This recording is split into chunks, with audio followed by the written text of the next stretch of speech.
Good afternoon, everyone. I'd like to welcome you to the March 9th meeting of the Scottsdale Budget Review Commission. I will start off with a public comment. Citizens may address the members of the Budget Review Commission during public comment. Oh, I'm sorry. I forgot roll call. Thank you, Chair Schweiker. Here. Vice Chair Stevens. I'm here. Commissioner Badenoch. Commissioner Carla.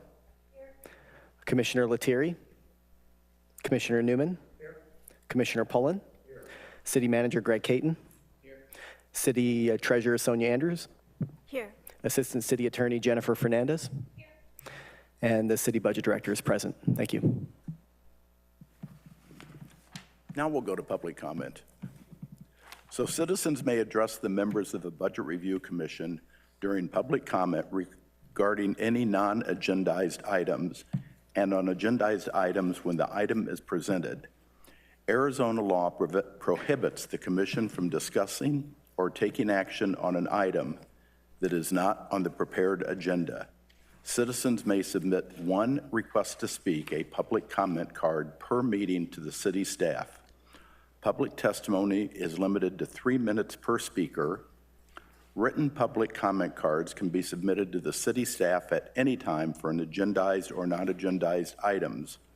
Cards submitted after public comment has begun for the item will be provided to the commission at the conclusion of the public comment for that item. I don't see any public request cards. Okay. Without that, we will go to the approval of the minutes of the February 23rd, 2026 regular commission meeting. Does anyone have any additions, corrections? I'll move that they be approved as written. Second. Okay, it's been moved and seconded. Is there any other discussion? Otherwise, all those in favor, please signify by saying aye. Aye. Aye. We will now go to item number 2, the proposed fiscal year 26-27 capital improvement plan recommendations.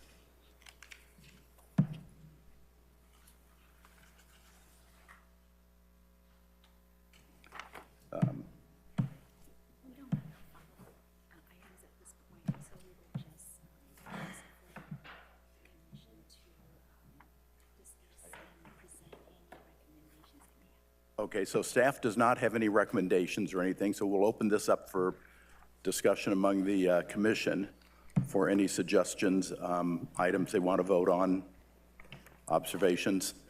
Commissioner Carla. Thank you.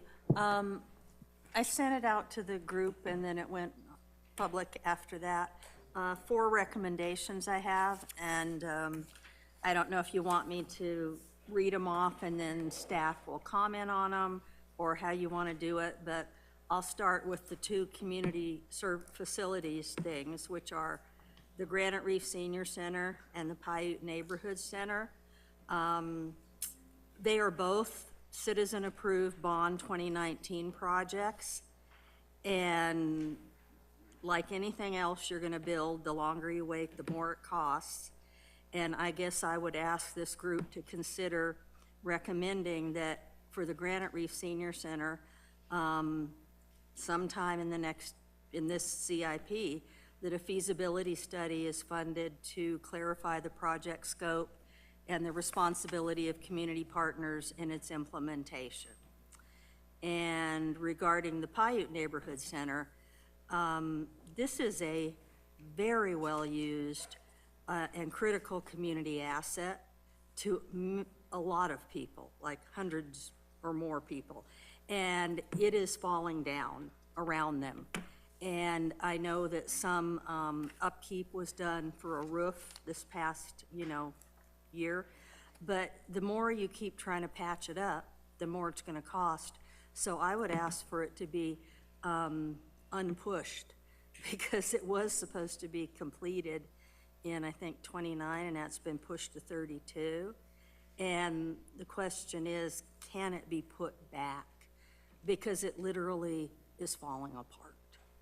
So, I mean, I guess, can we have discussion on the two community facilities ones before we go into water.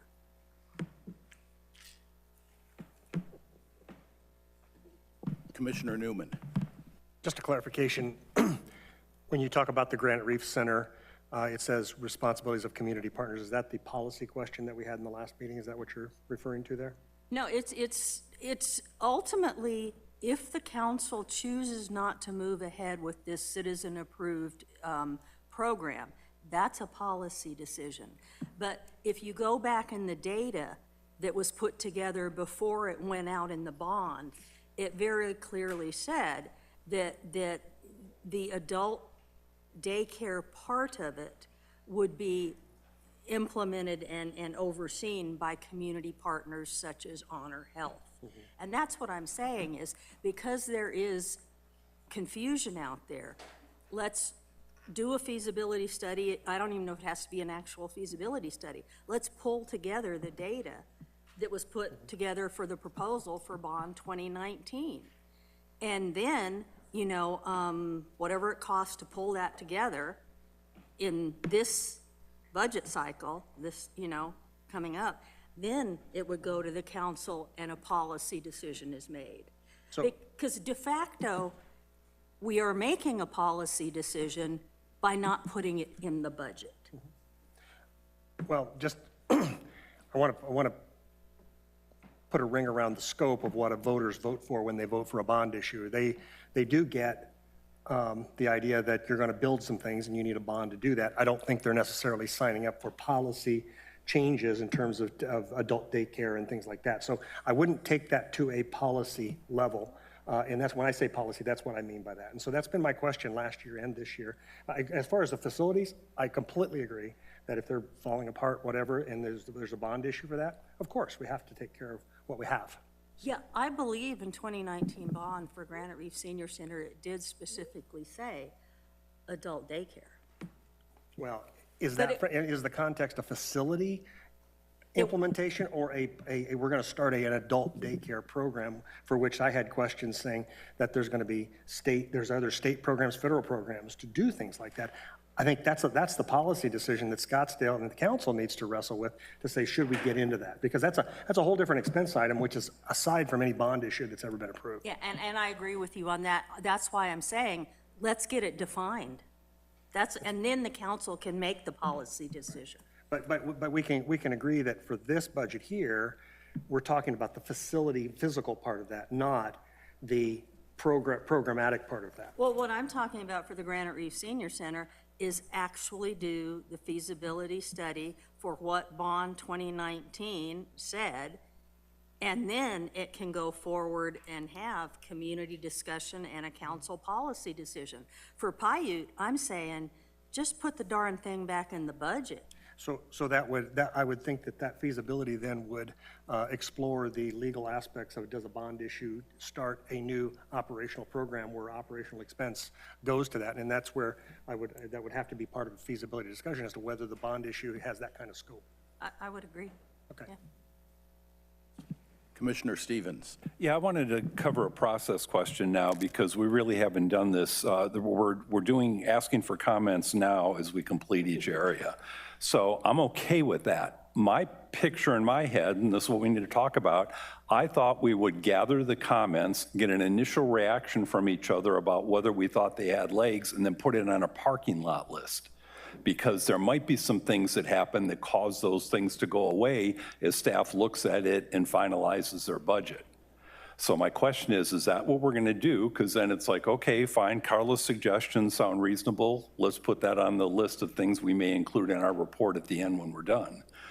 Or, Sonia, I think you're the one that said you didn't want what happened last year to happen. So in that regard, are we actually looking towards, do you all want to finalize your recommendations now? I prefer the former, where we just get initial reactions from each other and put them on a list, and then we come back later and decide which ones we want to include in our report.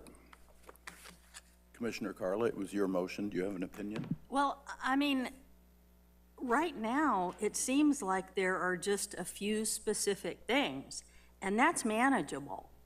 Last cycle, I'm sorry, we got like 70, and some were just plain batshit crazy. And there was no point in talking about them, and in the end, we didn't, okay? But because they asked for it, everybody threw out everything. You know, what about this? What about this? What about that? This is more specific, you know? And this has been agendized for discussion about possible recommendations about the CIP. And unless somebody, another commissioner, feels that they have a lot more recommendations they want to bring forward, you know, and they weren't given the opportunity to do it, why do we have to do that whole big onerous, let's make a giant list again?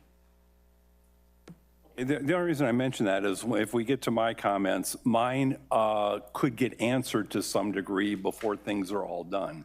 And so I'd want to adjust the comment accordingly depending upon what happens. So that's just where I was coming from on that.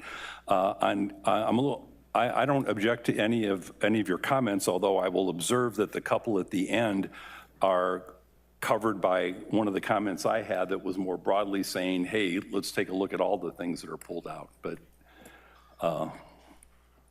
okay, where do I want to go with this? My recommendation is that we put things in the form that the proposer would like them and put them on a list, and then provide any comments now about whether we think we may want to challenge that later or whether we think it's okay.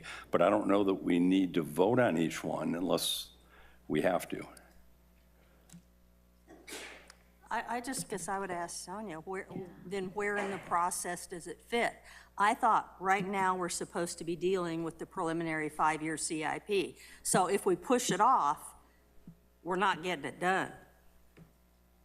Chair Schweiker, members of the council, the agenda item is specifically agendized to allow the commission to make recommendations on the CIP as presented. You are free to do that and make motions to make recommendations, which would end up in the final report of recommendations to council. If the commission so desires, you can also not make any recommendations and leave that till the end. However, I do have to remind the commission, you have 3 April meetings to go over the operating budget and 1 meeting to finalize all your recommendations for council. So it might be easier to devote the time tonight that's agendized for that. You maybe have an opportunity in April to amend the motions if you so choose, but it would. And Mark, that's kind of what I was thinking. If we vote on them tonight, we could always go back and amend them or repeal them later on.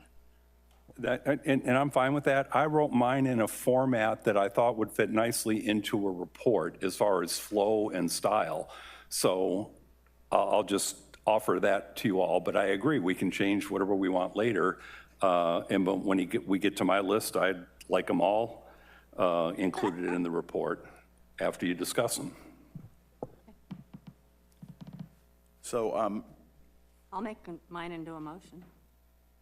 the one for Granite Reef and Paiute? I'll do Granite Reef and Paiute Okay. separate, and then we can discuss water. Okay. Okay. I move that the 5-year CIP include a feasibility study to clarify the project scope of the approved bond 2019 project for the Granite Reef Senior Center Adult Daycare. Does that cover everything, attorneys? We good? I think you could put Paiute onto that same motion if you wanted to, or do you Or want do to? they have to be two separate? Well, because I want Paiute put back in. Okay. Yeah. So the first one's just the motion on the feasibility study coming into the 5-year CIP. Is there a second? I'll second. Okay. Okay. It's been moved and seconded. Any discussion?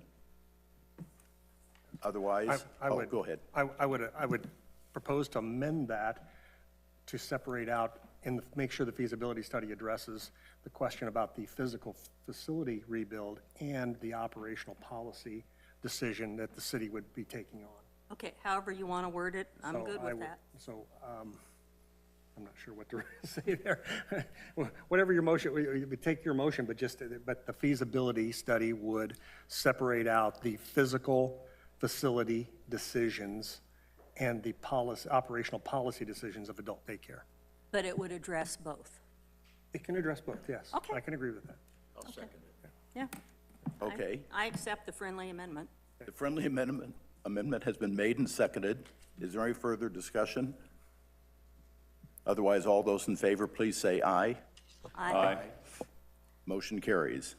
Okay. Carla? Second one, I move that the Paiute Neighborhood Center funding for its rebuild be restored fully to the 5-year CIP budget and not pushed off to year 2032.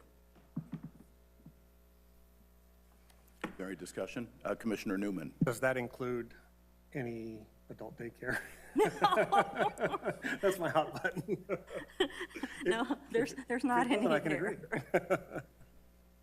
I believe the city manager has a comment. Yeah, I was just waiting if there was a second, but as one of the colleagues is still pondering that, I just thought I might offer a little bit of context for this project. We have discussed this since the last BRC meeting. I've discussed both of them, but the ship's already sailed, looks like, on the Granite Reef. So I would just address the Paiute neighbor and a little bit to the commissioner's comments, and then I would suggest a feasibility study on this. We are moving forward with a feasibility because there, I think, are different interpretations. Even when people talk about this project, I hear about buildings that are dilapidated, which may or may not be true, but then I hear about redoing them, then I hear about new construction. I don't know that we have everybody on the same page for this. Are we, for example, and this is meant to be rhetorical, are we demolishing existing buildings and building new buildings? That has a different operating cost going forward.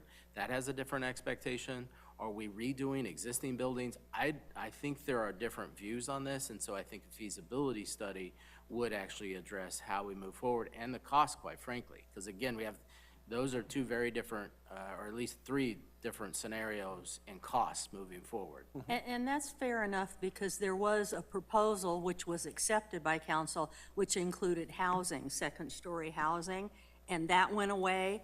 And I was under the assumption that staff had then retrofitted and had a plan.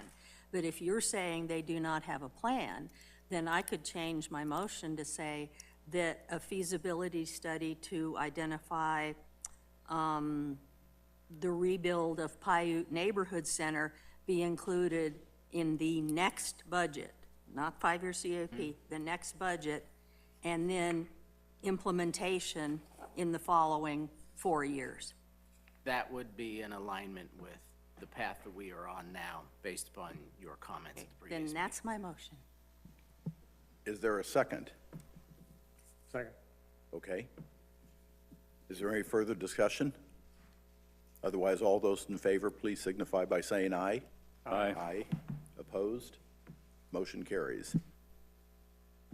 Commissioner Carla? Okay, well, unless Mark wants to jump in and we can alternate, since he and I were the ones doing this, otherwise I will. Okay, let's Then go get to through Mark's. water.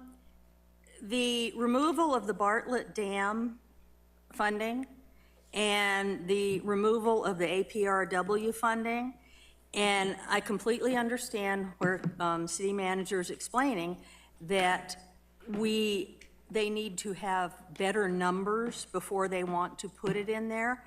But this is such a foundational issue for Scottsdale, and at such a crisis point with the cutbacks in the Colorado River.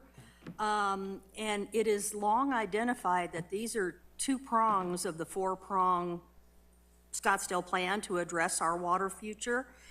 So my question is, in this case, can we not put a reasonable amount back in the budget so we know realistically that this substantial budget concern is going to be addressed? It may adjust, and I understand why you don't want every project adjusting and being like in the past where you come back and upscale every single project.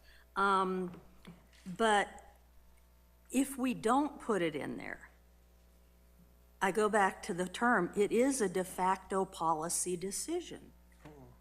Because we're not, because you're not budgeting for it, the impression is APRW may not be the way we're headed anymore. Yet it's been planned for over a decade. So, and this goes kind of what to Commissioner Stevens was talking about, which was how can we have a realistic idea of what the budget's going to be if something this major is just zeroed out right now, and yet the city manager's saying we're going to be putting it back in later. So that's why I bring this up and ask, in this case, couldn't we put some money back in there to show that the commitment is still there? Mr. Chair, if I may, I think I'd like to take these two projects separately, because I see them different, not only because of the scope of the projects, but maybe in the spirit of a response to the comment. And so for the Bartlett Dam, that is a partnership with other folks, and I'll look to feedback here from the treasurer in a minute, but we have an annual participation that if we're going to continue to be a part of that partnership, which isn't necessarily capitalized. And so again, kind of look to the accounting question here. Because it's not in the capital budget, doesn't mean that we're not continuing with the potential partnership. So there is an annual, and so there's two pieces, kind of the annual feasibility of an asset that we will never own, which is different in this scenario, and the long-term cost of that. The long-term cost will be determined at Bartlett Dam through the feasibility. That somebody else will potentially capitalize. In the short term, we are participating in a study. Does a study go in the CIP when you're a partner of something like that? And so therefore, we've had discussions about these feasibilities because we're doing more of them. And so then the question is, does it go in the capital plan, or does it go in more the operating plan? At the current time for that project, we are expecting continued participation and have not funded it in the capital plan, but had planned for those costs in the operating. So the annual fee is in the operating plan? Yes, ma'am. For Bartlett Dam? Yes. Thank you for explaining that. Now, APRW. So, Mr. Chair and Commissioner, my response to that item is when ADEQ, Arizona Department of Environmental Quality, about a year ago, developed some rules and they were a little bit different than we were anticipating. And so given that significant change, we issued a contract for an outside engineering firm to analyze the capital costs associated with that project and ongoing operating expenditures. That is not complete yet. And I, as the city manager, feel like, one, I don't know the capital expenditure, and I don't know the operating expenditure, so I can't put it in the budget. If I had that 90 days ago, it is a perfect time to introduce those types of concepts into the budget. So I have a what if, I have an unknown on an operating side, I have an unknown on a capital side. And so that gives me pause of introducing any number that's essentially going to be wrong. I don't have the number. And so that was the rationale behind not including that. And again, given the significant, I continue to look back at the records, and the policy decision of implementing AWP has not been approved by this governing body or any previous governing body. Yes, that is true. So, Commissioner Newman. Just a clarification, water's, obviously, as Carlos pointed out, it's a big issue. And so there's water strategy, then there's feasibility that goes into what project, and the projects become the solution. we have a CIP that starts with the solution, is kind of working backwards. Is that fair to say right now? And we're kind of looking at our strategy, of which the feasibilities would then say what projects out of that make sense, or the feasibilities would say what scope makes sense. But you also got other gears that are moving here, right? Is that fair? I think that's spot on. Okay. So I would say that, even though you're taking some things out of the budget, things are going to come back because you're not going to let Scottsdale run dry. And so it's a matter of working through that process, and then you kind of reconfigure the budget to fit what the needs of that strategy and feasibility are. Is that fair? I think it is. I would just also just say it an alternative way, going back to the Bartlett, is the significant capital expenditure is outside of the 5-year window. So that, I wouldn't say been removed per se, but just, again, not within the 5-year window for a CIP. And then I would just explain the Advanced Water Purification Project, because it's so, we have a study underway, and to your point, to evaluate this option of generating water as compared to the next option, an alternative option. And then the concept would be to deliver those as comparables for decision makers to council to say, okay, which route, and maybe multiple routes, and bring that forward.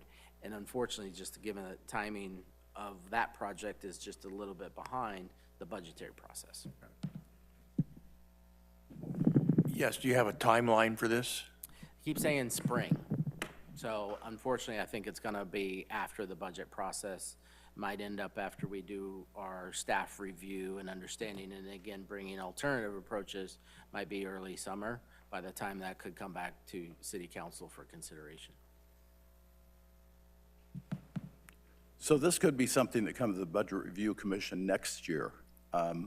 I was interested in Carla's proposals from kind of a big point of view, in that if the water situation deteriorates and rates go up, water usage gets cut and everything, I would just hate for residents or councils in the future to look back and say, well, we didn't do anything because the Budget Review Commission didn't think it was important enough to have it in the CIP project.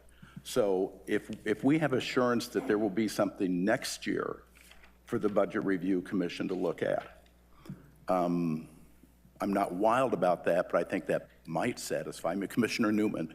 I would just add to that taking 6 to 12 months to get the starting point right and the scopes, cost, and schedule right against a 10-year project to build a dam or more, 10 years or more by the time you get all the approvals and construction and engineering. Another 6 months to get that part right and know what you're wanting to build is not going to be consequential to what you just mentioned in terms of was the process right in the beginning in terms of who looked at it, whether BRC looked at it or council or whatever. I think giving City Manager Kate in the room to get the scope right is the most important thing right now. You know, and I agree with what you're saying, because, you know, part of the reason we're here is that projects were done and they had a certain dollar attached to them, and it turned out to be nothing close to reality. Yeah, I think we're finding that in a lot of places where we start asking a little deeper questions, and there's not a lot behind some of the scopes and costs. And so taking a thoughtful review of that is responsible and what we ought to be looking at and making sure is getting done from a budgetary perspective. So let me go back to Carla, because it was her motion. Okay.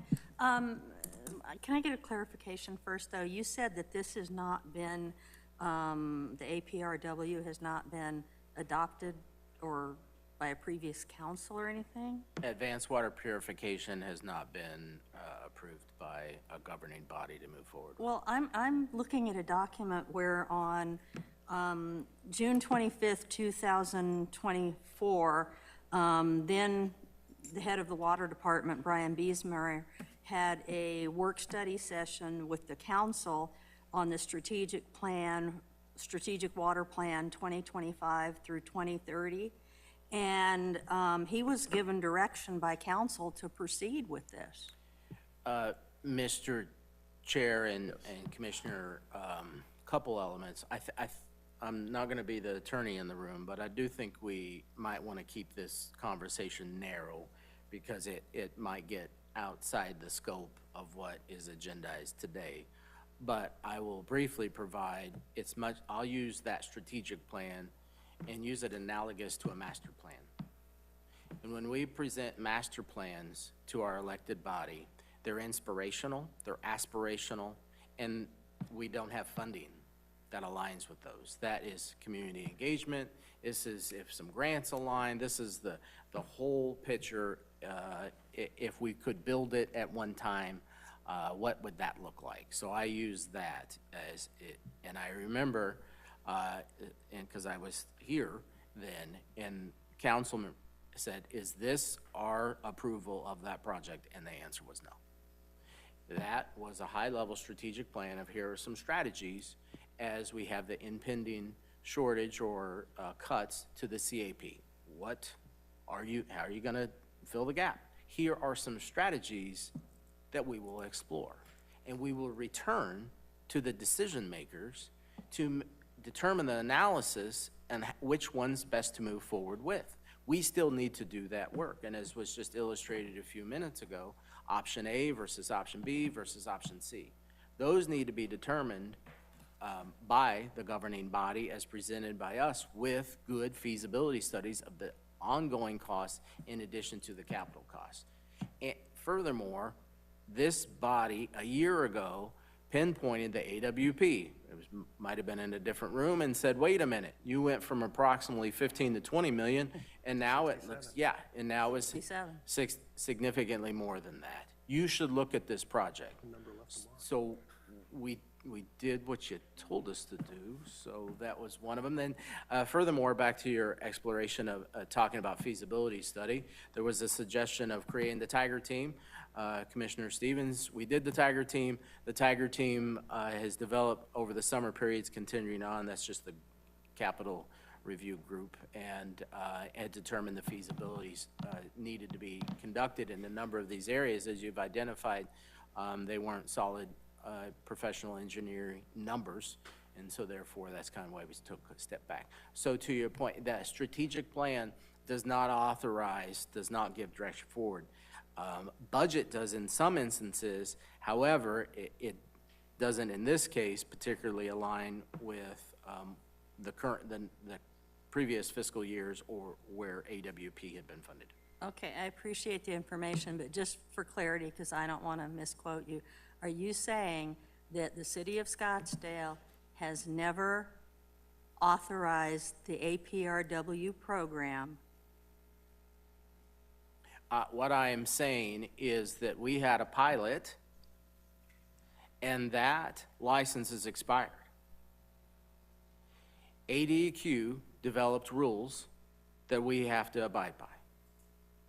We are doing an analysis of the costs on an operating basis for, given the new rules and the capital expenditure that's required with that. And once that study is complete, we will return to City Council for consideration of AWP, likely is comparable to other water projects that would bring new source and supply.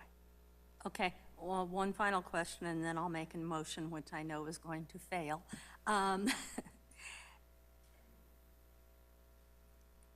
If the pilot program, if we do not spend the money to meet the the federal rules, are we still going to be able to use that APRW? Let me see if I understand your question, and if we get too deep, I may call a colleague to come up and assist Well, with it's a this. funding question. If we Yeah, don't but- spend the money or some amount of money to meet these new federal requirements, are we going to be able to use the existing pilot APRW program?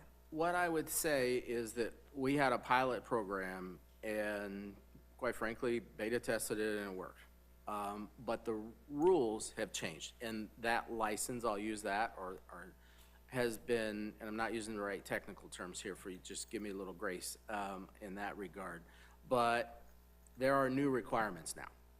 Arizona Department of Environmental Quality. We have, as was told to me, A-plus quality reclaimed water. To take that water source and turn it into AWP takes additional capital investment. That is not in the budget, as we've been discussing. We are utilizing that right now in other ways, but are not using it in indirect or direct potable use. And to take it from the A-plus, the quality that we have now, to move it into that AWP will take significant infrastructure improvements, capital improvements that are not in the document, as you pointed out and others, and then also ongoing operational expenditures, staffing, let's just say, staffing, capital expenditure, operating expense. We are now studying what all those costs will be on a one-time basis and on an ongoing basis to bring that forward for consideration. So the alternative options to get new water, will those be coming forward in the operating budget? They are a significant expenditure, and so they would be compared at the same time, in the But spirit. will they be coming through this cycle? We're still evaluating that. Okay. All right, well, then I'll make my soon-to-fail motion. Oh, wait a Or- minute, Commissioner if you Newman want. has a comment. Just a clarification for Commissioner Carla. There's money that's been spent, requirements have changed, you want to go back and take a look at that, which is a fair thing to do to make sure we're spending the money right. Are you advocating to go ahead and spend the money because something started, or because you think that, and we should do that? Because from a business standpoint, if it was the wrong project and the recommendation is to stop, it's a sunk cost. You know, you move on from that, and you move on to the alternatives that would work, and I would expect those things to come forward. Or are you just wanting to spend the money because you think that's the answer? No, I'm wanting to put a placeholder in the budget to show a commitment to the continuing use of APRW, which the city has, You're presupposing the answer there. He's saying that that might not be the answer. well, with all due respect, it's been in the city's plan for many, many years. And again, I know the motion's going to fail, but I do believe that because it is going to, number one, be such a substantial budget consideration, and number two, we're in for it on the water cuts. So I don't see why we don't be realistic and say, sometime we're going to have to spend some money on this. That's my whole point. And my point, like, you go to the Bartlett Dam project, that was a $50 million just engineering alone. If that's not the right project or the right scope or whatever, you just wasted $50 million, you got nothing for it. But if I would we're- rather him come back with what's right and take a few months to get that right. So, because these are long-term projects, these are not tomorrow, Right. next month projects. And he explained that when it comes to the Bartlett, we are still part of the regional, and that's fine. I can, that makes sense. You know, as long as we're part of it, okay? And we're not pulling back something that's gonna cost us more later. Okay, And so that's so what we've he moved past, explained. we've moved past Bartlett, and we're running out of time for Okay, this. We let have me to just get the make marks. close. Yeah. I just, my point is that I think we ought to look at it from the perspective of these are not small projects to think about, and getting it right now is really important. And slow is fast and fast is slow when it comes to these things. I do a lot of pharmaceutical projects. Taking the time to get it right, because these are 4- and 5-year projects, is really important right now. And I understand what you're saying, and you want to be able to show that everybody is committed. I think they are committed because they're doing the work. And now I would expect them to come back and tell us about that, what their strategy is here in the next few months.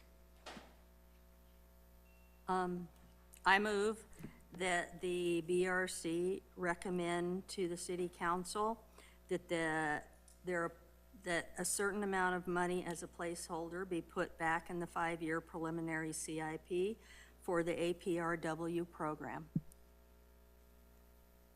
to show the commitment to its future use. Is there a second? So as somebody who drank that water 30 years ago, and I'm still around to say that I drank it, and hopefully no damage, the motion dies for lack of a second. Commissioner Stevens, Okay, my view on our recommendations is that we're providing ideas to council for them to consider and decide if they want to adopt them, reject them, or modify them. So in that light, that's where I came up with mine. The first thing I'd like to do, because I think I'd like to enhance our understanding, is can you put this sheet up that I had sent over in advance, the one that has the 5-year summary? And what this is, all I did is I took this year's 5-year summary, and I just wrote in by hand the dollar amounts we had in last year's for a comparative reason. My concern here is I want to know how this is going to be dealt with respect to planning financial sustainability going forward. And I don't know that the answer is available yet. Let me say that for City Manager Caton, for what you've done, I understand what you've done. I understand why you've done it. My observation is, what are we going to do about visibility on the things we no longer see? We no longer see about $500 million worth of potential runout, but those were also numbers that I think our city manager would probably say were rough enough that I don't know how close they were, and I don't like putting something in that I'm not particularly comfortable with. I believe that, I'm guessing that leaves our treasurer with a little bit of a challenge, because what do I do when it comes to knowing that I will have enough future revenue in years 2 through 5 plus debt capacity in order to fund what's reasonably likely to come forward for projects? So the one thing I wanted to know is the runout, as I understand it here, would just be for those that we have a good estimate for. That includes the years in which we're going to pay the dollars that are budgeted in the budget book. And for those that we have only done a feasibility study, there's nothing in there for those capital costs yet. We know there will be some capital costs. And we also know there's going to be some capital costs for things that we don't know that'll be added. So I'm just trying to do that as a framework for you all to try to explain my comments. So what my first one does on the 5-year sustainability plan, all I'm saying there is, hey guys, on the first bullet point, does someone need to at least give rough estimates to us or to council or to someone on what we think these extra dollar amounts might be for the purposes of looking at what whether we're going to be able to have enough cash available and making all our decisions, because you're making operating decisions that are going to generate cash. The second part is, alternatively, and I'm asking questions here, does finance have to say, okay, I've got to use these numbers that are up here now. I know I'm going to be spending a lot more money. I'm going to take another approach. I'm going to say, I know I'm going to spend at least this much. I'm going to take a look at my projections and say, here's the money I'm going to throw off from operations, here's what's available for capital through ordinary course, and here's what my debt capacity is. And then for each of those out years say, oh, that leaves $250 million this year, 300 that year. Oh, that smells okay to me. And then council can say, okay, that looks like enough cushion that we have going forward. So I'm not asking for you all to do anything right now. I'm proposing a recommendation that just says, I think you've got so many dollars went away. I think you need to address this and how you're going to handle sustainability, which will be an agenda item down the road for us.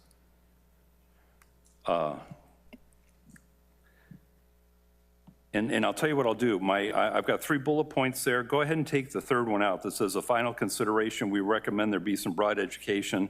We just separately need that. If someone needs that education, they need it. So you've got 2 bullet points here. One is saying, basically saying, hey, does someone need to give us some ballpark numbers so we know what these numbers really might be, or do I need finance to back into it? And you all can just answer that to us later. But that's my recommendation right now. So I would move that the bullet point 1 on the 5-year plan, fiscal sustainability, be included in our recommendation with the deletion of this 3rd bullet point as at the bottom, the last 4 sentences. That's my motion. Is there a second for the motion? Yes, Carla, you may ask a question. Yes, I'd like to ask Commissioner Stevens. Don't we have to have a second before we have a discussion? Oh, I'm sorry. We have a second, then we have a discussion, and then there Sorry, could be a I thought she modification. was asking you a question to decide if she was going to second it or not, but Oh, okay. okay, fine. Oh, I'm sorry. Go ahead. Just to make it copacetic, I will second the motion. Okay. Commissioner Carla. Okay. Just for clarity, you're talking about going back to the previous process of putting in the rough estimates and then look at how those rough estimates are done? I mean, is that in a nutshell? Okay, I'm not advocating that the new methodology be changed. I'm making an observation that this causes a problem for later exercises where you look at the 5-year runout and whether we can afford to do all the things that are going to happen. And so my recommendation is, think about how you're going to do that. You got one or two ways to do it. You throw back in rough estimates, or you figure out how much can I afford, and is the gap big enough that it smells okay? So staff has requested that you restate your motion because they weren't completely sure they were clear about it. Okay, my motion is adopting the attachment that says ACIP, where it has 5-year plan fiscal sustainability, that only that bullet point, not the part where it says CIP completeness. So the part that's bolded, 5-year plan fiscal sustainability, that I move that be adopted with the deletion of the last 4 lines of that section, which starts as a final consideration in this area.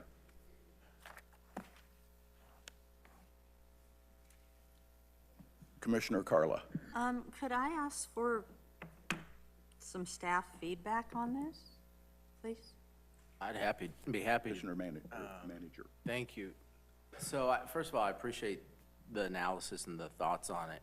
From my perspective, a couple things come to play. One, there's been a fair amount of discussion of what's been removed. And so let me reemphasize or say it a little bit different way on some of the things that were removed.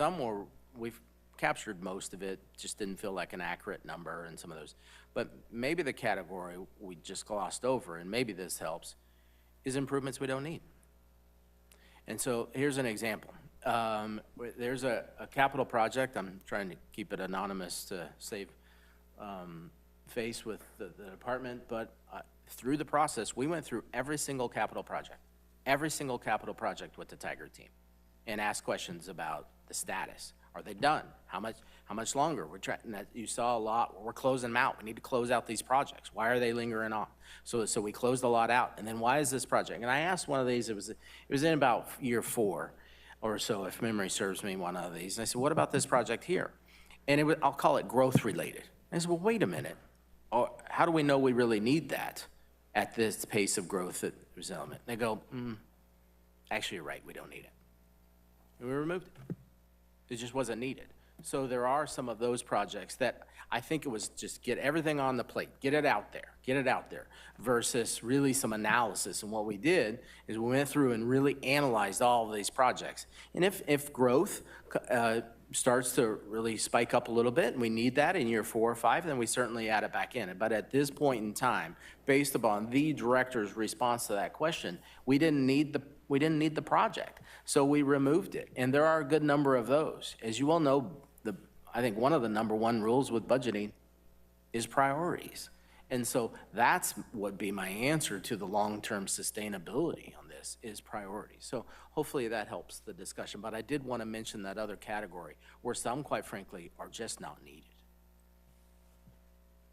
Commissioner Newman. Just to add to that, and just a question, would you expect on the year 3, 4, 5 timeframe to either be hard projects like large water, large drainage, large road projects that are going to take 4 or 5 years to do, and you'll see big numbers out on the horizon, or you're going to see very small numbers because you're doing a feasibility saying, I think we have a growth problem, out in year 4 or 5, let's do a feasibility on that and understand what that is. Would you expect to see that in the cash flow numbers that you would project? I think you're right. I think it's a combination of all that. And the other thing, what we had, just to reiterate that for the audience purposes, I know this group knows this, but we had significant carryovers from year to year. And that's what we're really trying to fix here as well. And that's going to take a few years. You haven't quite seen the benefit of that. It's going to probably take, next year's going to be a really big cleanup year. And then we'll start to add them back in. And I would submit, let's just, for sake of discussion, say you've got, 300 million, 400 million. We can only produce so much. We can only produce so much in a year. Get in the door, analysis, and out the door with cap. And again, these large ones, they're going to roll from multiple years. That's the whole purpose with the CIP. But a good number of them were rolling without initiation. And so we've really removed that in this new process, which will help a lot. Then I would also submit that 400 to 500 million that we are moving along, we're going to close those out, and then we have capacity to start the new ones that once we get the feasibility of them. So we're just rebuilding, and we won't see this issue to this level in future years of a fair amount of feasibility unless projects, if you will. That'll get solved over the next 2 budget cycles. Yeah, we're running about $1 billion a year, theoretical budget, capital budget, but maybe 300 or 400 million, as you said. And that was my analysis showed that. And when I went through the whole thing, and there's just this rolling bump in the rug, depending on what happens, COVID, all that stuff, it kind of went up and down from there. I think, Commissioner Carla is concerned about showing, are you committed to something? To me, the answer in that is not a $50 or $100 million project is in the budget that's a placeholder. It ought to be a feasibility study saying, we're committed to doing a feasibility study, and we'll see if that's the right answer. And let's devote $250,000 to get the feasibility, or maybe it's more, a Bartlett Dam would be different. But I would look to see that in the budget as line items for commitment to projects. If I may, Mr. Chair, just add to that, and I think Commissioner Stevens might appreciate this comment too. I think to some extent, the ongoing operating costs have not factored in maybe to the level that they really need to be when we're considering these projects. I know of a couple 2019 bond projects for sake of discussion. Well, it's bond money. You build it. Well, they had operating expenditures. Fire station's a great example. Okay, building it is only half of the part of the cost, right? And so when we have those 19 bondage in, and we still have more to produce, so that's just something else to factor in. So we need to factor in that ongoing operating cost is significant. We'll still build it, but that's why they kind of have to align, and they've been a little off alignment, if you will. And that gets my point earlier. They voted for the thing, not the operation of the thing. Because that's not part of the scope of what's advertised when we vote on these things. City Treasurer. Yeah, thank you, Chair Schweikert, members of the commission. I just wanted to add my comments as well. I really do appreciate Commissioner Stevens' recommendation to make sure that the CIP provides long-term financial planning and financial sustainability. To the extent that we do appreciate the city manager and his Tiger team cleaning up the CIP this year, which was very helpful, because we do know that from previous year there were a lot of CIP projects that may have remaining funds that do not need to be in the CIP, or projects that may not need to be done. However, that said, we are a very large city with complex projects, and we do operate on long-term financial planning to ensure financial sustainability. So as we move forward as a city, we will look to continue to work on this CIP to make sure that this CIP provides the long-term, multi-year financial planning that is needed for us to ensure that we have the funding source, have the bond capacity, and have the ability to fund the projects that's needed. So I believe my feeling is this is the first step, and as we continue to develop this CIP, we do need to ensure that the CIP provides that long-term, multi-year planning to ensure financial sustainability. So I do appreciate Commissioner Stevens' recommendation. Thank you. Commissioner Carla. Yeah, just a quick question for Commissioner Stevens. The first bullet makes it sound like we're going backwards. Is there any way to amend that so that it talks about the Tiger team process also? Because, I I don't want to go back to how it used to be. Okay, I don't know that everyone understands what I'm getting at here quite as much. What I'm saying is, right now, a whole bunch of projects have a feasibility study, and if they happen, big dollars are coming. What are you guys going to do about that as far as 5-year planning? The two options are, one is, hey, somebody needs to give me a ballpark estimate so I can feed something to Sonia, or to our treasurer, sorry, in order to plug that in to see if the math works going out for 5 years, or I need to do it this other way. So that's all my recommendations. You know what? You guys can do something. There's probably there's something else. I want to see what you're going to do. I want to highlight to council that there's a hole here now. I don't think anything's been done that's wrong, but there's a hole here that needs to be addressed for the financial sustainability that the city's so proud of.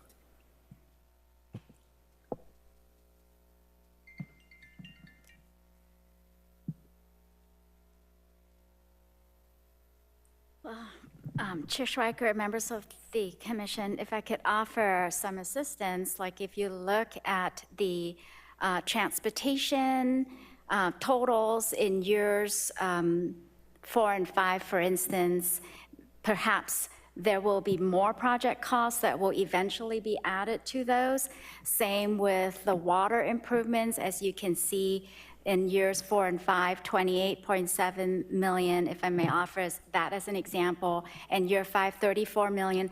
Those investments do not meet the depreciation, annual depreciation of those systems, and so that is something that our rating agencies would look at and consider as insufficient investment in those systems. So clearly, we do know that costs will need to be added back, and to Commissioner Stevens' point is, how are we going to develop those numbers to ensure that we're looking at the 5-year and being able to manage our finances from a 5-year standpoint and understanding the rates we need to charge, the funding that we need to reserve, or the reserves that we need to build, and the revenue sources that we need to maintain for those 5 years. So hopefully that could help. It's not going back or changing it, but just making sure we understand what those dollars are. Let me clarify here, because you touched upon something that made me think this. The roads is a good example right now. We built a lot of new roads, but the maintenance of those roads is now becoming a big budget item. Same thing here, you're saying as the capital gets consumed, it's got to be replaced. And so where does that show up? And so there's maintenance capital, there's new capital. And when we put things in there to show aspirational what we want to do, it's always new stuff. It's not maintenance of things. That's not exciting, you know? So I think, Mark, maybe your proposal is to say, how do we capture those things? And because we know that we're only going to be able to do $300 or $400 million a year in terms of bandwidth and the effective bandwidth. That's all we're going to be able to do. So if your whole $300, $400 million is consumed by new stuff, you're doing nothing for the future. So what is that ratio of new stuff to maintenance stuff that you got to have to maintain it? Does that start to get at what you're thinking about here? Because you're saying, where are those things in the budget? But I mean, there's some practical aspects to it of new capital, maintenance capital, and then large projects, and when can they be done? And that gets to be a matter of priority. I don't know that it's that complex. I'm really, and City Treasurer, tell me if I'm wrong. Don't you need some kind of number to put into your models to say, I think this is how much money I'm going to spend each of those out years in order to see if my revenue is going to cover it? Yes, we do. Where are you going to get those numbers from? You either get those numbers by getting an estimate from someone, which is bullet point 1, or you use the numbers that are here and you say, oh, there's a gap of 200, 300, whatever, $100 million each year. Does that smell like that'll cover the cost growth and new projects we have going forward? That's all I'm trying to say. That didn't make it any more clear, huh? No, and there's two ways to do it. You can do it, you can build it up that way, and then you end up with a number that goes beyond our bandwidth. Or you can say, look, we know historically the most we're going to be able to do is $500 million. Right. So what's the priority? I went through the budget last year, 287 items, the 387 items, prioritized them, and the critical items that we had to do, finishing projects and maintenance, ate up the entire doable budget, you know, and it came up to be like $400 or $500 million. So so all the other stuff you want to do, this new stuff, you know that that's below the line. And so you can have a budget that has prioritized by critical things that have to be done, and then there's buy-ups if you get more money. That's a way to do it. But, Okay, I mean, and if so that's the there's case, there's then different ways to do it. that's bullet point 2, and Sonia, our treasurer just uses these Schweiker. numbers, plugs it in. I'm sorry, city Vice Chair attorney. Stevens, I wonder, in listening to your conversation, I wonder if you would be better served with amending your motion so that it just stops after your first sentence. Because it sounds like you're flexible to how it occurs, but the more that your motion is really getting at that you want a recommendation that formally addresses this issue.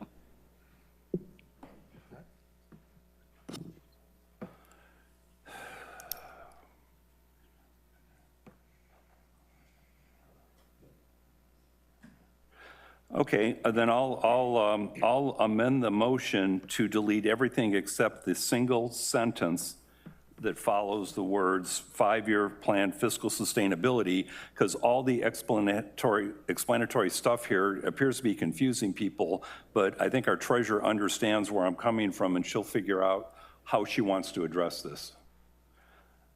So Chairman, if you want to accept the modification, it now is accept the just the single sentence under five-year plan fiscal sustainability, this first sentence only. I accept. Second. Is there any more discussion? Just that I think that was an excellent idea, because Commissioner Stevens has some good points, but there was confusion, and I couldn't vote for it as was. So, Well, I tried to get this in your hands earlier, but I wasn't able to. If there's no further discussion, all those in favor of the motion, please signify by saying aye. Aye. Opposed? Motion carries. Okay, I've got two more things there. I'm going to withdraw both of those in the interest of time. And the final thing I want to say in the CIP area is I do have a statement I would like included in the minutes, and it runs to the fact that I wasn't able to, in my mind, look at enough information to be comfortable with having my name associated with the propriety of the numbers that are in there as far as the calculations of the projects. So I'm going to start with the word start, and I'm going to end with the word stop, and this I would like in the minutes. Commissioner Stevens asked that the minutes include his opinion that the constraints now placed on the Budget Review Commission members by city legal staff under their interpretation of open meeting laws, whereby a commissioner cannot discuss capital project calculations supporting information with the persons who prepared the capital cost estimates, prohibits an effective or timely review of the propriety of the budgeted amounts, and therefore the propriety of the capital budgeted amounts for the June 30th, 2027 budget year are excluded from his review. So this is simply a statement about the limitations I felt, and I don't want my name associated with the propriety of something that I don't have adequate time to look at or access to the people who prepared the information. That doesn't mean there's anything wrong. Don't read into that. It's just that I've tried all year to get to meet with the people who put the stuff together and find out what's going on, and I'm told this 38-431 somehow, despite my reading of it, prohibits me from doing that. And so I've got to go on record for my good name to say that I was not able to look at those calculations. That doesn't mean they're wrong. I have no inside information that they're wrong. So that's all I have on That can go in the minutes CIP. without a motion, can't it? Yeah, there's no motion. That can We go in the go with minutes. summarized minutes now, and so I'm just asking that that be included. And Commissioner Stevens, I will share that, I share some of your concerns with you, and I ran into some of this in Paradise Valley even before I was on the council, and I'll tell you what they told me. Go talk to the legislature. They're the ones who write the rules. And if you have the stomach for that, you're a better person than I am. The problem is, I've read the rules, I've read 38-431 and the definitions, and it doesn't make any sense that I can't go look at things by myself and to prepare so I can do a better job when at these meetings. But I've got to respect city legal counsel's opinions. I think they're being extremely narrow in doing it so the city doesn't get spanked, and I think we're victimized by it. But that's just an opinion that could be totally wrong, and I'm sorry, if that offends anyone. And you will see that in the minutes for the next meeting. Yeah, thank you. Commissioner Carla. Yeah, I have a quick technical question. We received public comment via email from a citizen. Does that have to be entered into public comment? Or do we have to address it or respond to it? Okay. Yeah, let the record reflect that the answer from the city staff was no. Let's go on to item number 3, the preliminary general fund revenue forecasts. Thank you, Chair Swiker and members of the commission. We have a quick presentation on the state shared revenues because we received quite a few questions regarding the state shared revenues. So I will start with that, and then I will turn it over to our budget director, Scott Saline, to go over the rest of the general fund revenue forecast. So very quickly, state shared revenues has been impacted by the incorporation of Santan Valley, as well as other population changes over time. Next slide. Just real quickly, there are a couple of state shared revenues, the largest state shared revenues that are allocated based on U.S. Census population estimates relative to all incorporated cities and towns, and that is our state shared sales tax and also our state shared urban revenue, which is the income tax. Santan Valley was incorporated, voters approved the incorporation on August 5th, so the ADOR started distributing Santan Valley's share of state shared sales tax September 1, 2025. For urban revenue share, which is income tax, they will not start receiving their share until July 1 of 2026. That's why you see some discrepancy. One of the questions we received from commissions was, why was the state shared sales tax impacted by Santan on the December report, but not the income tax? Why wasn't that impacted? And that is the reason. Next slide. There's two other state shared revenues that are allocated based on county of origin and population, not just population, but where the vehicle licenses are registered, county of origin. And that is the state vehicle license tax and also a highway user revenue or gas tax. The a vehicle license tax, the allocation to Santan begins September 1, but since it's county of origin and population relative to county, it does not affect the city of Scottsdale. It affects just the cities within the Pinal County. For the highway user revenues, which is gas tax, that is allocated by county of origin, half of it, and half of it is by population relative to all incorporated cities. So there will be some impact to the city of Scottsdale's allocation, and that allocation starts September 1. Next slide. So very quickly, the Santan population is, the allocations are currently based on the 2020 census as they're awaiting the certified figures from the U.S. Census Bureau. So right now, based on the allocations are based on 99,894, the highlighted in orange up above, and that is the 2020 population. So when they certify the figures, it would likely be higher. And I have put together this slide to show you what the populations were in 2022 when we had our allocation of state shared. It was based on the 2020 population, and the current year 2025 allocation is based on the 2024 population. And as you can see, not just Santan, but population changes in other cities also affect the Scottsdale's population. So for example, Buckeye increased by 25%, Goodyear, Surprise, all those cities have increased in populations by a larger percent than Scottsdale. Scottsdale's population increased between the 2020 census population and the 2024 census estimate by 2%. And in total, all the incorporated cities increased by 7.9%. And how that affects our allocation, next slide. So in 2022, we were receiving, based on the population, 4.21%, and with all the population changes, including the Santan Valley Incorporation, we will receive 3.98%, and if the population is revised upwards with the new census certified figures, it will be little less than the 3.98%. So as you can see, the allocation of state shared based on population increases for the cities like Buckeye, Goodyear, and Surprise, and decreases for some of the largest cities. Next slide. And as far as the variance, there was several questions on what the real variance was, because not only was there the impact of Santan, but we also had a duplicate entry that was corrected in January 2026. So as you can see, for the budget year to date, we budgeted $23.2 million for the state shared urban revenue, which is the income tax, and the actual year-to-date reported in our budget to actual report was $28 million, showing a variance of $4.8 million and 21%.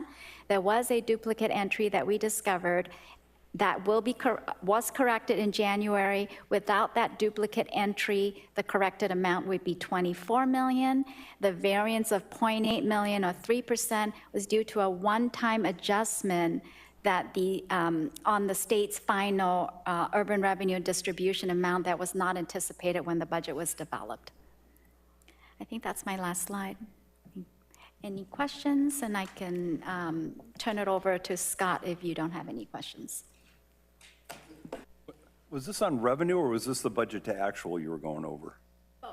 It's both? Sorry, both. Yeah, I was Okay. explaining The the only state question that came to shared. me, before I didn't get you in advance, one big beautiful bill, if there's a conforming adjustment like Arizona's always done that's not happening right now, how bad of an impact is that going to have on you? Yes, and Scott will address that in Okay. his presentation. Thank you.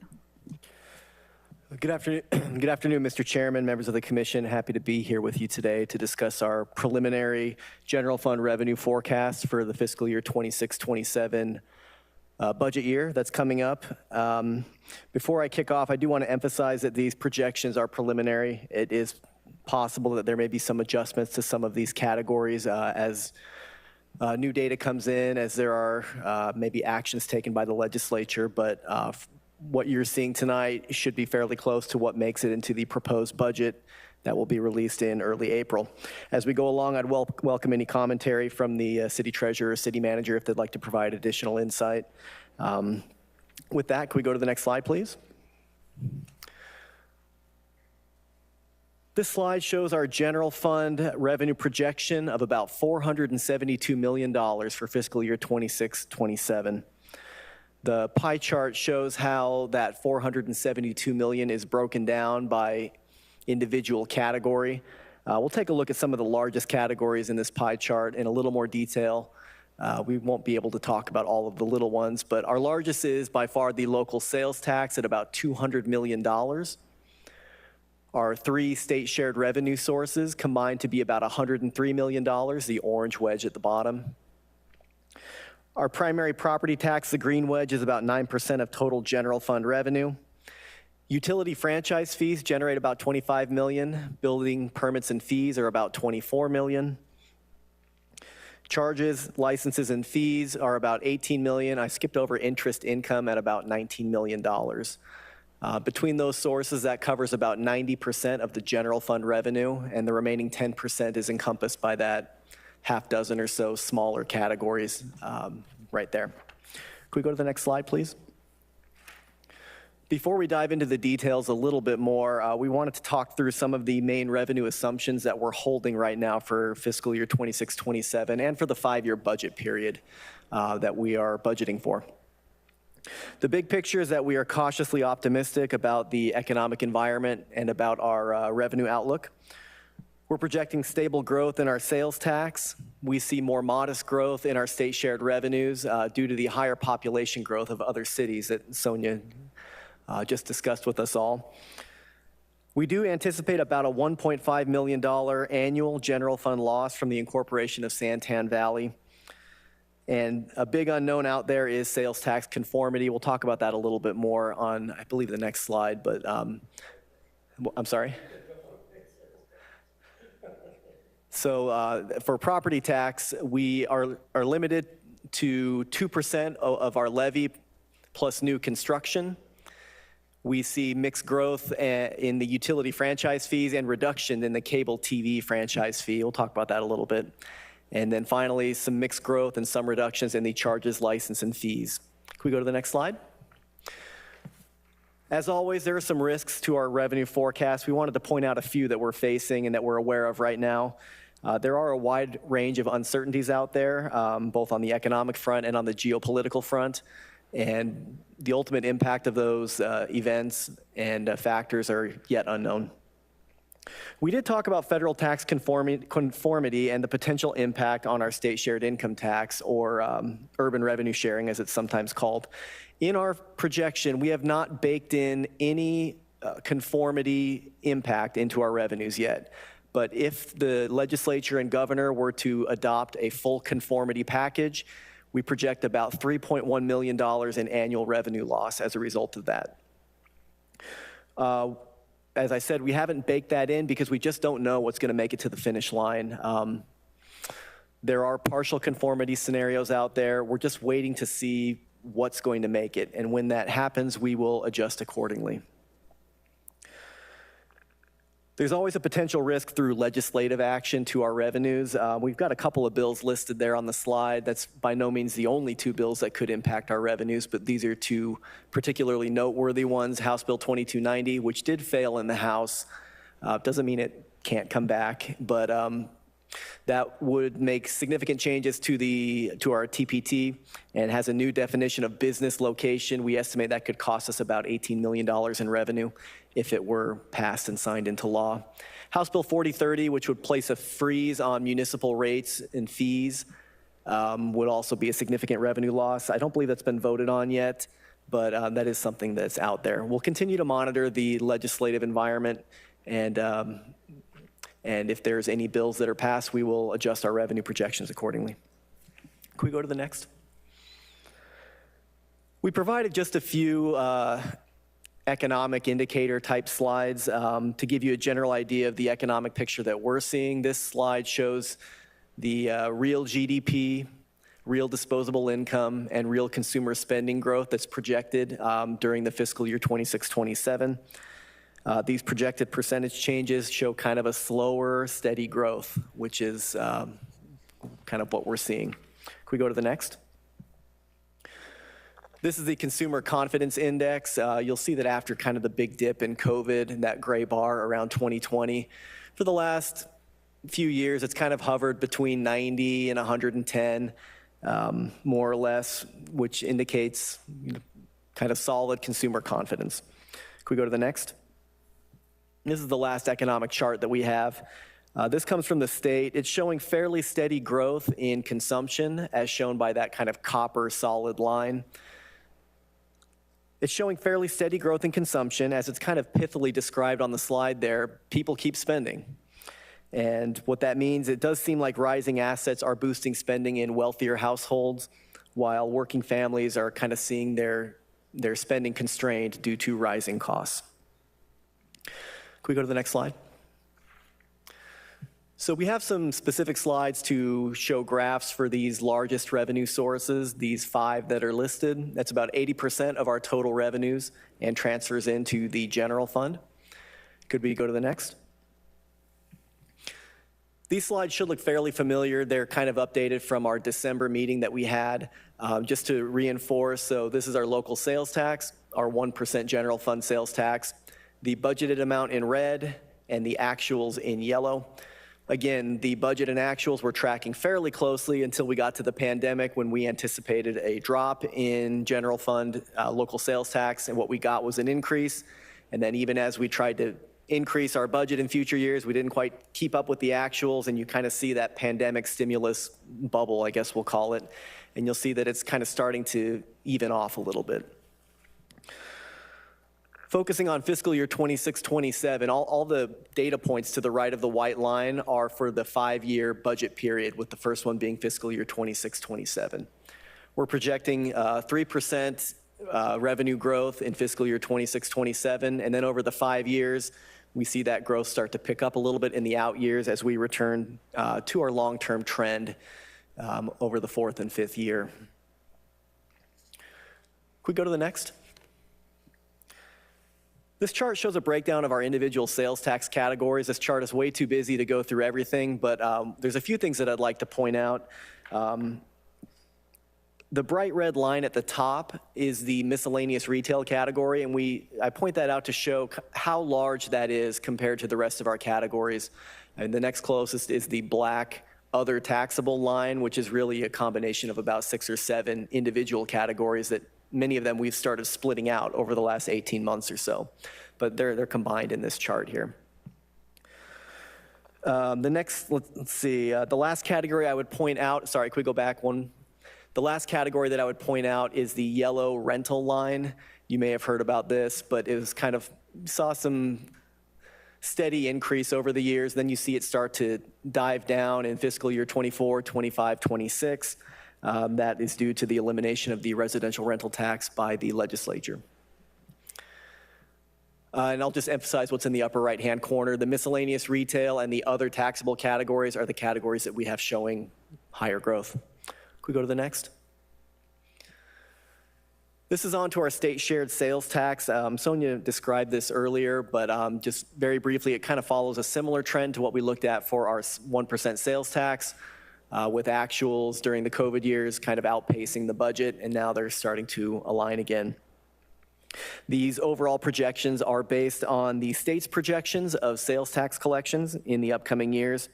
And then once we have those projections that JLBC publishes, we apply population assumptions to the state and to the Scottsdale's population to derive those totals. So right now, our annual growth assumption, upper right-hand corner of the slide, about 1.9% in fiscal 27, and that starts to ramp up over the 5-year period up to 3.3% in fiscal year 31. Could we go to the next? State shared income tax, this one is fairly predictable, as I believe someone has pointed out in the past. We know typically what it's going to be because it's based on income tax collections from 2 years ago. During the pre-COVID era, they followed a certain trend, and then during COVID, it started to pick up again with pandemic stimulus and capital gains, and then kind of hits the top in 24 and starts to decrease once the state adopted the flat tax. So Sonia described the reason why we're going to see a slight increase over what we originally thought due to kind of a one-time tax credit that was not part of the calculation and should not have been part of the calculation to the cities. We're at about $51.5 million in year one, fiscal 27, the growth of about 7.2%, and that increases over the 5 years till we're at about $61 million in year 5. That's about a 4.4% increase. Could we go to the next? Primary property tax, if you follow the 2 lines, they're very close together. They're typically very predictable, except for the fiscal year 25 due to the famous, the Quagmire settlement that we've talked about quite a bit here. That caused it to dip, and then in fiscal year 26, we anticipate it will align very closely to our budget again. Again, we are limited to, in what we can levy in our primary property tax, to 2% growth plus new construction. That ends up being about 3% year over year, which is what we're projecting over the 5-year period. Could we go to the next? Moving on to general fund utility franchise tax. This category is composed of 3 different fees or taxes. The light blue one at the top is the enterprise franchise fees. Those are transfers into the general fund that are equal to 5% of water and sewer revenues. The black is the electric and gas franchise tax. Those are taxes charged on revenues from utility companies to use city rights of way. And then the bottom one, the red one, is the cable TV license fee. There's a tax on cable companies, again, to use city rights of way. And you see that red part kind of declining over, basically going back to 2020, I'd say. It's been declining ever since. Many of you may be familiar, I guess, with the state of cable TV and with the overall environment of that industry. You'll see that it's getting smaller and smaller. Some analysts have wondered if there actually is a bottom to cable TV subscriptions or if it's just going to keep going down to 0 eventually in the future. We're not having it going to zero. We're showing about 4% reductions year over year, anticipating that there is a bottom at some point. Could we go to the next? Building permit fees. This is a fairly large revenue source, almost $25 million in fiscal year 26. This is our projection of building permit fees. The city collects these fees to regulate construction and development activities.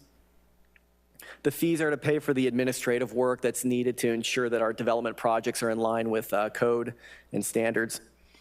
What drives these fee collections is housing construction, remodeling activity, commercial development, and some other large project developments. And in projecting these fees, we look at historical trends, projects that are in the development pipeline. We track active permits and backlogs, and development trends at the federal, state, and local level.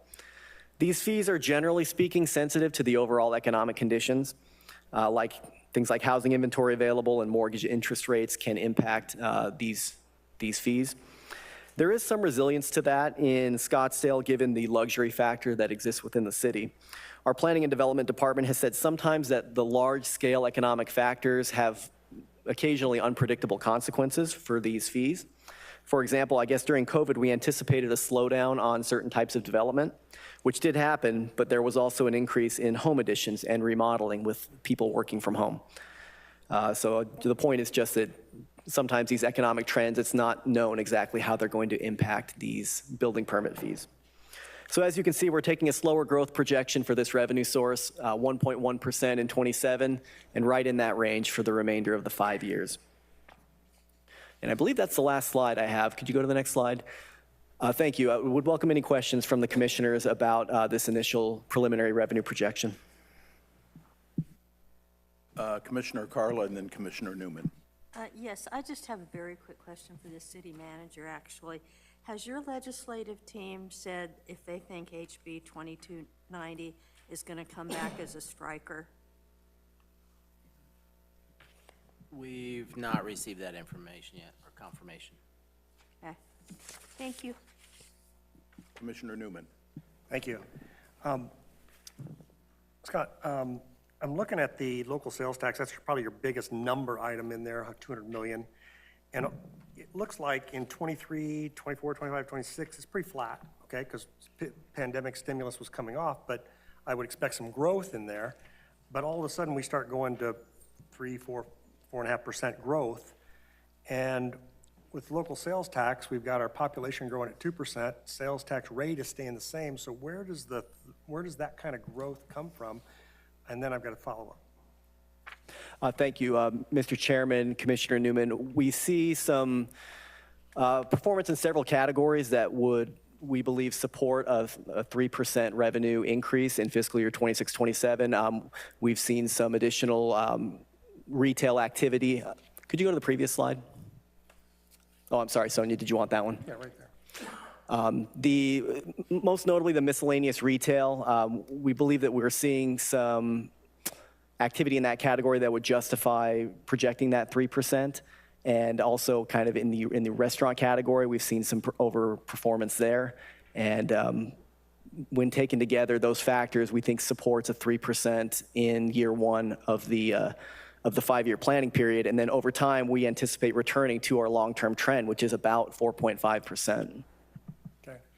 So my follow-up in this is that we're looking at the revenue right now, and I had sent Treasurer Andrews an email on this asking, okay, when are we going to see the operating expense? Because if we have, all of a sudden, we're making an assumption that we get a mild hockey stick, I'll call it, upward, that makes it easier to budget for expenses, okay? And last year, we had operating expense growing faster than revenue coming in, and we said we didn't want to do that this year. So my question is on when we come back and we see the operating expense side, I want to see operating expense assumed to be flat because you don't know if that's going to be 2% or 3 or 4%, and have some room in there, and then have buy-ups for what we want to do. So that would be my question, because it's kind of hard to do this, and I know normally you would iterate this, but we've got a pretty rigid process here, so it's not going to be work. But I want to look at that because I don't want to later then say, oh, that line's actually flat, and we've got all this stuff going on, and we're spending a bunch more money, and now we're having to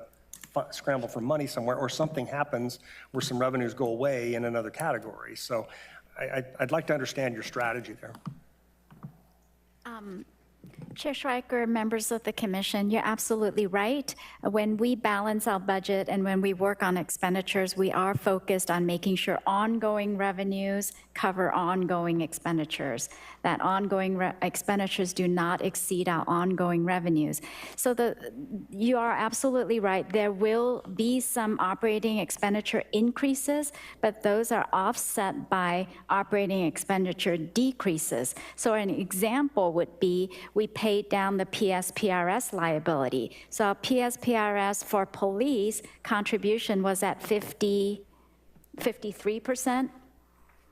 By paying down the 50 million, we would be bringing it down to 40%. And that's a significant savings for us on the police personnel expenditure side in the 5 years. And so that gives us the capacity to provide for compensation increases or other increases. So the savings offset the increases. So we have factored savings in to offset our increases. And so by the time we bring the city manager and myself bring you the budget, our ongoing, now keep in mind that our budget always has one-time expenditures and planned use of existing fund balance. However, our ongoing expenditures are covered by our ongoing revenues. And that's what we're doing right now in terms of budget balancing. I hope that answers your question. Thank you. I just want to be sure that we're not taking operating expense beyond what our assumptions lead to here. That's what we pay attention to when we balance the budget, and I can see if City Manager Caton would like to add any more to it. I would just add, thank you for the opportunity. We started off, it's probably a little premature, but I'll still plant this seed. We started off the budget development. You always have, where I come from, a message that you send the organization and the many people that work on it. And we did that with a very conservative, I can talk at a more appropriate time about some of the specifics, but it was with a conservative framework. And then furthermore, we took a strong look at existing vacancies, and so look at those personnel costs. And so I'm really pleased we're as we reach the goal line here and what we ended up with as a collective team to keep this in mind, as the treasurer indicated. I think, and I could be totally wrong about this, but I think I've read some articles. Aren't some of those franchise fees under attack in the federal court system? Mr. Chairman, I'm not aware. I'd be happy to research that point and get back to you, but I'm not aware of that. Yeah, it just seems I've read it in the Wall Street Journal or something, but you just might look into that.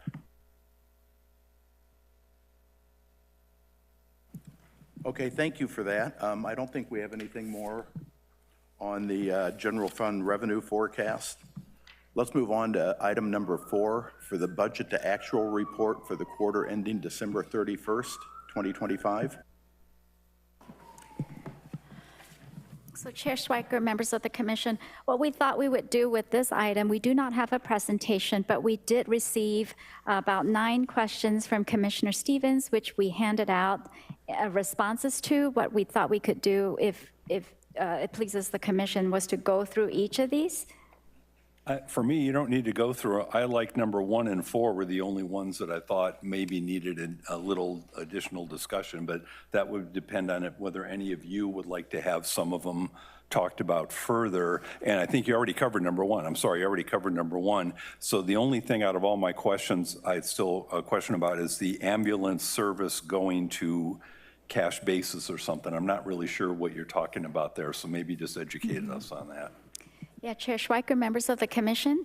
So for the ambulance revenues, we are still ramping up our phase 2 and next year phase 3. So the billings and the collections are still increasing as we're ramping up those operations. For the fiscal year to date, through December 31, we do track our Chief Shannon, who's here, We do track with our fire department and Chief Shannon the monthly gross billings, contract allowances, and net charges, and also payments collected and receivable balance. So what we realized actually through looking at our budget this year was that we've been budgeting the net charges billed when we really should be budgeting the payment collections. So as we're ramping up, the net billings is less than the payment collections because there's a lead time. It takes 6 months or more to collect on these complex ambulance billing that has to be billed to Medicare, Medicaid, third party, and patient responsibility. It does take a while to turn over the receivable for these ambulance balances, and that's what we're seeing right now. So as we kind of ramp up, and each year, we should see the collections increase. But right now, what we have is we've budgeted the billing instead of the collections, and we need to fix that in our 5-year budget and budget for the collections, knowing that we've billed more than we're collecting, yet we're recording the collections. I hope I didn't confuse you guys completely. Once you're at the capacity you want, it's going to be close to actual accrual then once you get there. It should. Yeah. It should. So we bill at a gross billing, and based on the contractual adjustments, we don't collect the gross billings. We collect the net. And the net is about 60%, which is contractually what Medicare and Medicaid will pay. And then from the net billings, we have a receivable because we don't collect it all right away. And that's the timing difference that we're talking about. And even some of the receivables may not be collected over time.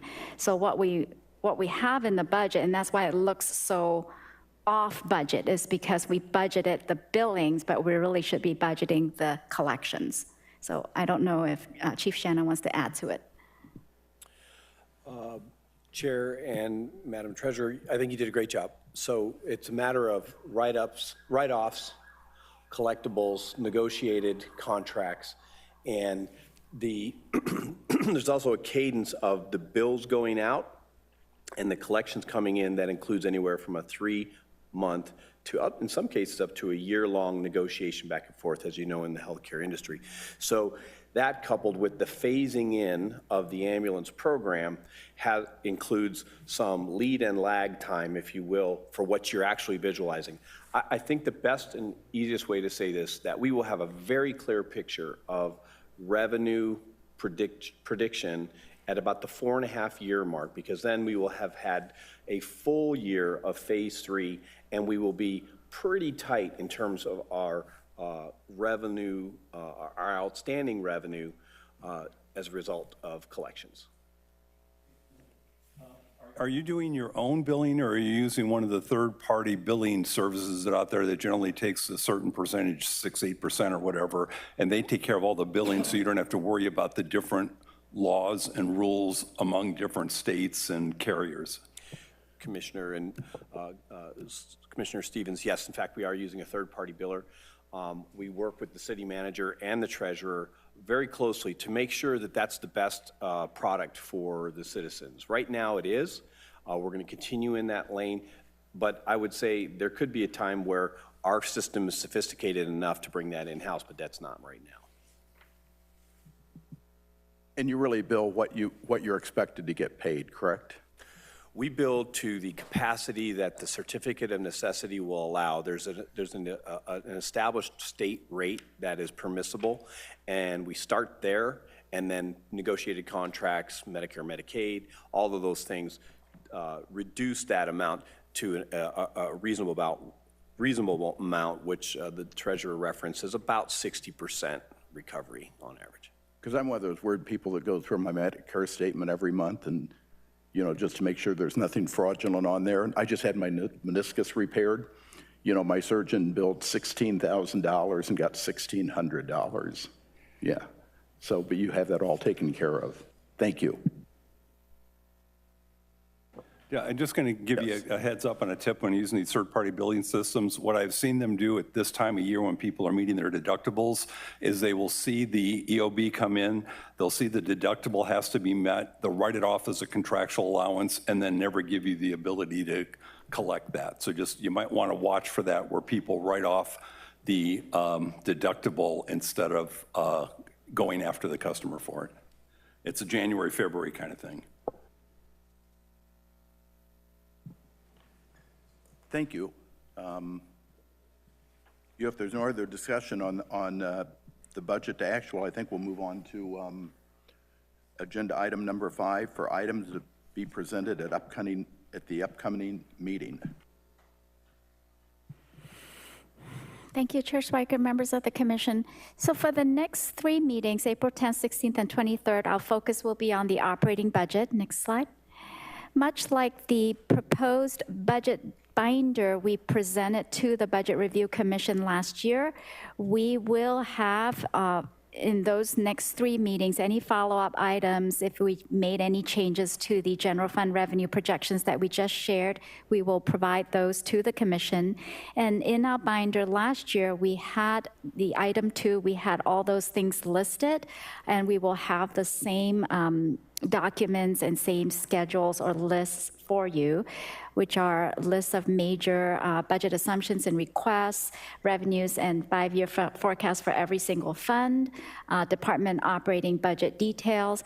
This year, we will also provide you line item detail. I think last year we provided you a summary of department operating budgets, but we will also provide you with line item detail this year, and also summary of FTE changes, debt information, and internal fund transfers, and any follow-up items or future agenda items that you might request from us. Thank you. Thank you. Anybody have any questions? Commissioner Stevens? At one and then time, you said Commissioner you were going to Carla. meet with us in order to lay out some things for us. Is that now off the table?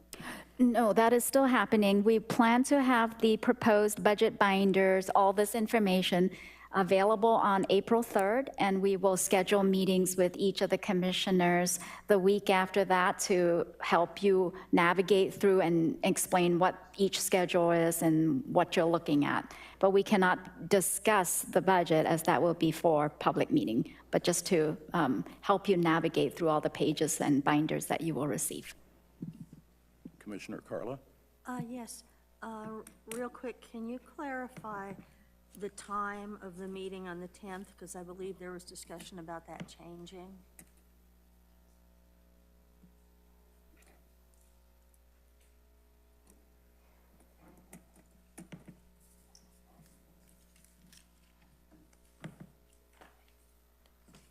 Because originally it was 10 o'clock.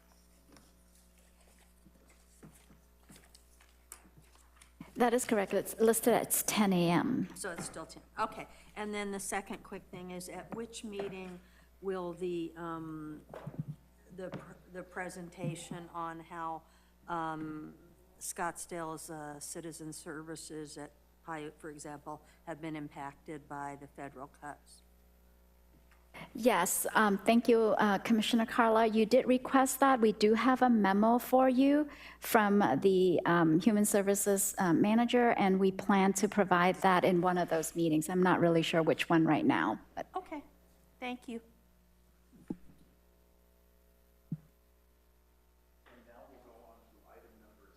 Now we'll go on to item number 6, the identification and approval of possible future agenda items. And the first thing on that is through my error and inexperience. At our last meeting, we had 3 future agenda items that I neglected to have us vote on, which are number 1, the discussion on how the budget is going to address deficiencies and maintenance. Number 2, discussion on how to develop recommendations for reports to council. And number 3, discussion on potential FTE management ideas. Those were all things that we wanted to talk about in the future, so the chair would entertain a motion to put those on a future agenda item. So moved. Okay, it's been moved and seconded. Any discussion? All those in favor, please say aye. Aye. Are there any other future agenda items? Commissioner Stevens?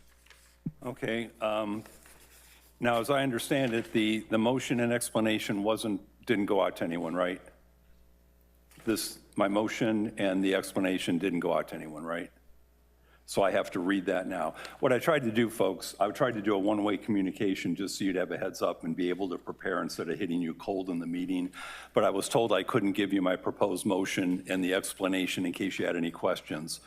So I will read the proposed motion to you now, and then you can decide whether it's something you want as future agenda items. Where I'm coming from is we don't get to see a whole lot of information, so you're not going to have a chance to make much of a difference when it comes to the city's budget, but you all have ideas. And so I would like to have an agenda item that would allow us all to talk about ideas that we would like to consider putting in our future work or having the staff look into in order to make a difference with the city. Okay, so I'll read you the motion, and we'll see how clear it is for you. And one of them does include FTE, but I expanded it more, so this will be beyond that. The motion is that future agenda items for the next meeting include a BRC idea sharing of when and if to have city staff explore the following for current year or future year budget efforts. 1, PSRS police pension additional funding pro forma impact. 2, incurred cost review of software maintenance, subscription cost, and round dollar large expenditures. 3, potential benefit of FTE reductions through job responsibility change analysis. 4, upcoming known retirements upon staff departures throughout the year and for current open FTEs. And finally, the degree to which AI opportunities exist in lowering cost without impairing citizen responsiveness. So that's the motion. Question for the city attorney. Can we do all those in one motion? Or do we need to split them up? Chair, but if people want to vote yes on one and no on another, that could get a little bit difficult. Okay, thank you. Commissioner Carla? My question is more about the timing. I believe you said at the next meeting. So to me, and again, you have some very good points, that sounds more like something that comes at the end of this cycle to say, what haven't we addressed in addition to what you just listed? So I guess I would ask for clarification on the timing you expect this to happen.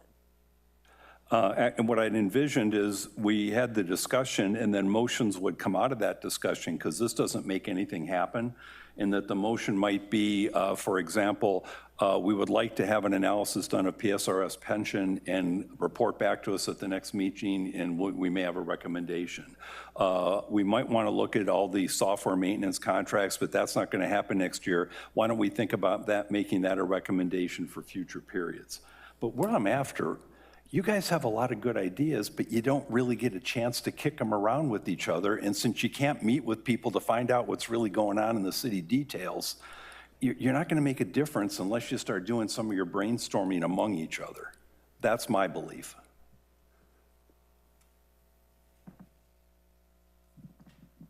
Okay, because I know we're running a little bit short on time, would the commission like to address these individually or all at once? Commissioner Carla? Well, it's my understanding that the motion says that our next meeting, we're just going to discuss, are these things going to be future agenda items? So we could on each one of them say, no, this is the end of the cycle discussion, right? Yeah, that's how I would read it, but I was also kind of hoping you could throw other ideas in, but that might be problematic, so I'll have to get some advice on that. I'm hoping you all can come up with ideas. Okay, if you all have ideas, I don't know if you have to do what I just did now at the next meeting to talk about it at the meeting after that, or whether we can actually get your ideas down. City attorney. Chair Schweiker, Vice Chair Stevens, if your motion is to discuss all that stuff at the next meeting, then you can discuss that at the next meeting if that motion passes. But we can't, if they had other ideas, though, they can't throw those into that? Or is there a way I can reword this to say, to include ideas for possible future consideration included but not limited to? If you want recommendations about the areas, the topics that you discuss, that you are agendizing? Is that what, I'm sorry? Well, I'll tell you what I want is I wouldn't mind getting this group's opinion on these things, because a couple of them you might say that's stupid. And I don't want you doing that round dollar thing. And our city treasurer might say, well, we can't go do this other thing. So I wanted an open discussion about these things in order to see what might be doable. Then out of that, we might propose a recommendation for this year or a future year. But I also wanted them, if they were thinking about it, to come up with other ideas to throw into the basket that might turn into future agenda items. So I almost wanted to word this like have a discussion of idea sharing, including but not limited to things such as.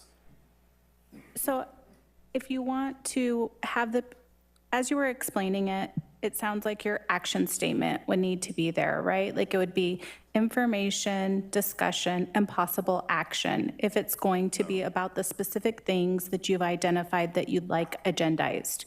If you're asking for the members to be able to make up other topics to be agendized, then those would need to be agendized, and then you could discuss those at that time in which they're agendized. But, so they'd have to propose that as a future agenda item. Yes. Kind of like you did. Yes. Okay, so the motion, I would make this motion, and then I guess I'd ask you all to think about any ideas you've got to do a similar motion next meeting for the meeting after that, because we can't talk about your idea at next meeting. You know, if I could, maybe to help, I would really prefer if we could vote on each of these separately so that staff can know what we need to prepare for, because we are preparing for the operating budget in the next 3 meetings. So, so the very first one, for instance, having a future agenda item on a PSPRS pension additional funding pro forma impact, we could probably work that into our operating budget presentation that is available to us through the actuarial report, the last actuarial report that we received from the actuaries. So we could probably provide that. The second idea, the incurred cost review of software maintenance, subscription costs, and round dollar large expenditures, I think we would need some better understanding of what you are looking for. I'm not sure exactly what you would like to review in terms of software maintenance, subscription costs, and large expenditures. And I know that we're not agendized to speak to each of these. And so likewise, with the potential benefit of FTE reductions, I believe City Manager Caton mentioned that he can address those issues when we provide the operating budget, and the degree to which AI opportunities exist in lowering costs without impairing citizen responsiveness. Again, I'm not sure what that really means and what you're looking for, so I think it's hard. I'm not sure what we can discuss at this point with respect to these items. I just want to hear what these folks think about these brainstorming ideas and decide what we want to recommend. And I do want your input, because your systems might not allow you to do certain things, and we might need your help in ferreting out whether something is worth it or not. Commissioner Carla, then Commissioner Newman.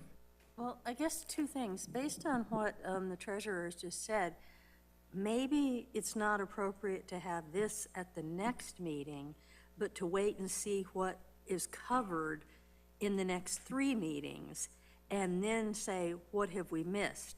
And then I also have a question for Jennifer, which is the BRC allowed to have a work study for itself? Because it sounds like what Commissioner Stevens wants is brainstorming amongst the commissioners, and how could that legally be done in a public meeting? Can we have a work study?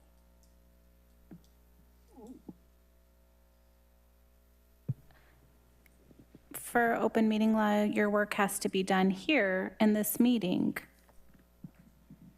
Right, but is it a can you have, instead of, can you have one that's termed a work study to brainstorm? Sorry, I wasn't understanding you. Yeah, you could agendize a work study. I think, I'm not that familiar with your bylaws, but I would imagine. Okay.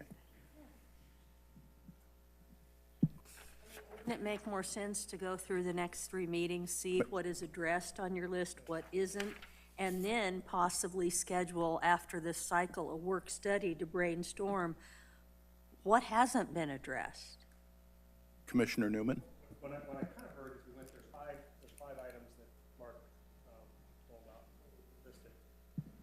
3 of them, I think, become relatively free as a part of the process. We know that we want to have a deeper discussion on those topics. So I might think that you could motion these 3, that PSRS, the FTE reduction, and I suppose AI, what we're doing about AI, that could be part of those discussions.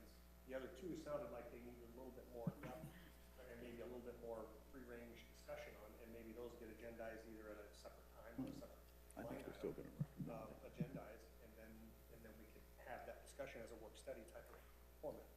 And where we can collect some information, but also react to it. And Mark, if you want to have these things brought up, which I'm in favor of, I think it's a very good idea, but I think your motion said at the next meeting, perhaps you would consider changing that to an upcoming meeting in case we don't get to it at the next meeting? Okay, folks, we can wait to the end. You guys aren't going to make a difference. I wanted us all talking about these things to give ideas. The staff now sees these things. They can then decide if they want to embrace any of them right now while they're doing the budget or just wait till later. So. Because I do think we want them all addressed. Then can we just have a discussion on those 4 points at the next meeting with respect to whether they should be pursued as future agenda items?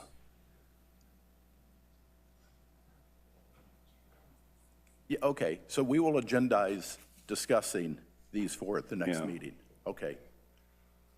Is that? Yes. Well, okay, I somebody modify the make- motion to add in an agenda item to discuss the 4 points listed in this piece of paper as potential future agenda items.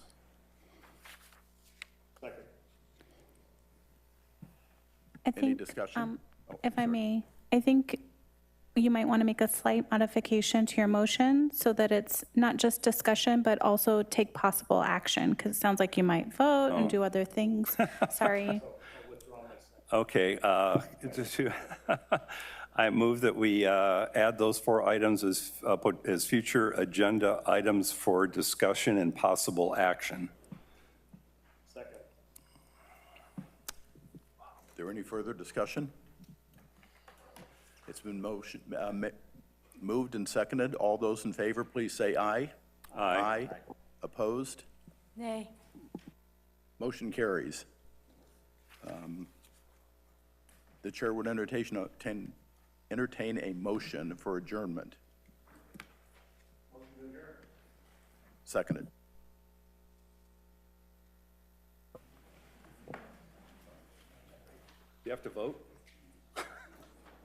Do you have to vote? Aye. The meeting's still in session.